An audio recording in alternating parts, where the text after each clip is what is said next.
The Assad regime in Syria is warning the world to stay out of its country, acknowledging for the first time that they have chemical weapons. Sam Dagher joins us this morning. Sam, how are you? Here to discuss the stories you have in today's paper. And Sam, before we jump in, I want to go ahead and read to you a statement from Syria kind of setting the stage here. Any stocks of weapons of mass destruction or any unconventional weapons, including chemical weapons, of course, that the Syrian Arab Republic possesses will never be used against civilians. These weapons are meant to be used only and strictly in the event of external aggression against the Syrian Arab Republic. That's from the Foreign Ministry spokesman. Sam, good morning. So tell us, who is this claim really aimed at? I think it's aimed primarily at the Western powers, some of the Gulf Arab countries, Turkey, who have been among, the staunchest backers of the opposition, and the rebels who are now fighting the regime in the big cities in Damascus and Aleppo and elsewhere. That's right. You mentioned, of course, let's catch people up. The rebel fighting has really closed in around the regime, and now there's of course, or there had been in previous days, pretty heavy fighting in the two largest cities in Syria, in Damascus and Aleppo. Correct, but it's probably worth pointing out that the regime seems for now to be in control of most of the neighborhoods where in Damascus, where the fighting took place last week. If you recall, the rebels took position in many of these neighborhoods, started attacking checkpoints and other security force targets, and this prompted, the clashes, and then we had the bombing that killed, 4 of the regime. Senior regime figures, but as of today, the Syrian regime is in control of most of Damascus, but fighting is raging in Aleppo, which is the largest city by population. That's in the north, and it's like the commercial hub of Syria. Sam, tell us, has the regime recovered quickly from that bombing? It, of course, targeted a meeting of President Assad's top military advisors, correct?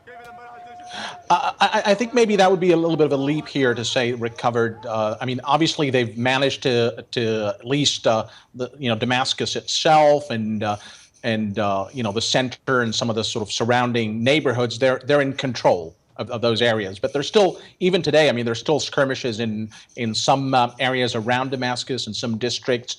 So I don't think it's over yet. I think we're going to see a lot of this back and forth. The regime sort of maybe regaining control on one day, and then the rebels hitting back the second day. So it's certainly a very dynamic situation, to say the least. What are the politics of this particular claim with chemical weapons? Of course, once upon a time, before the Iraq War, Saddam Hussein, as I recall, was saying that he had weapons of mass destruction, and it was effectively a bluff in the end because he wanted to try to avoid, to deter a foreign invasion, correct? And is there a possibility that really the regime doesn't, do they definitely have these weapons?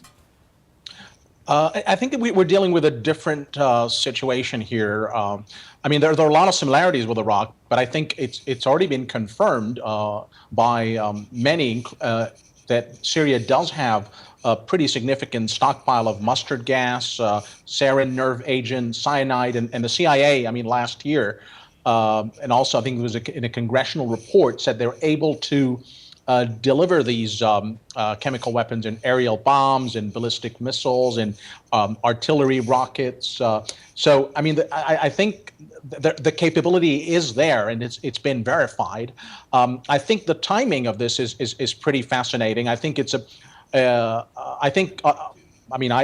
appears it was very calculated on the part of the regime in the context of some of the statements that we've heard from the Israelis saying that they're worried that maybe the regime is going to pass this on to its ally in Lebanon, the Iranian-backed militant group Hezbollah, and also, obviously, the recent U.S. statements made by Secretary of State Clinton.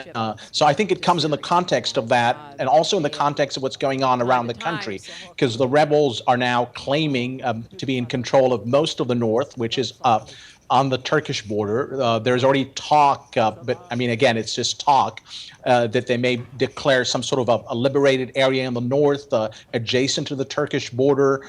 So I think the regime is now thinking about what happened in Libya. If you recall, Gaddafi had dispatched a column of troops to Benghazi, and then NATO intervened and bombed these troops, and that effectively allowed Benghazi and eastern Libya to sort of declare a safe haven. Which, of course, led to eventually the fall of the Libya regime. Thank you so much for joining us this morning, Sam. We appreciate it.